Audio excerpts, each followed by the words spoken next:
Our first stop is Kongwo Beancurd factory, which has been on this street since the 60s. We got the mixed deep fried plate with different styles of tofu puff and tofu fish cakes, as well as the tofu ice cream with a spicy ginger syrup.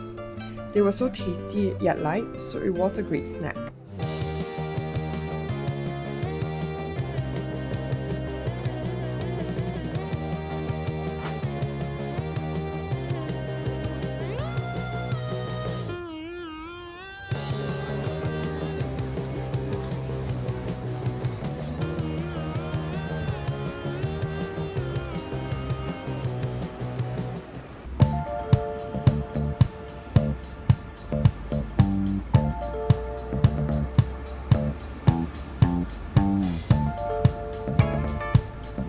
After some browsing for gadgets, we headed to Sim Noodle shop.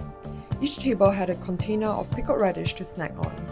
I was really excited to get the lo wonton meat, which is dried noodles with a copious amount of shrimp roll, as well as wonton in soup on the side. The shrimp roll had a really strong umami flavor, but I thought the wonton was actually pretty average.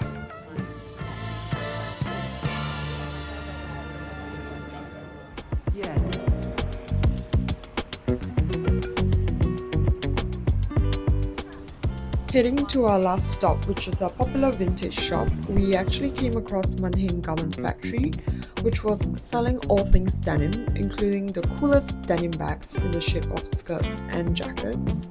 And it was really giving some Y2K vibes, when denim was for more than just jeans.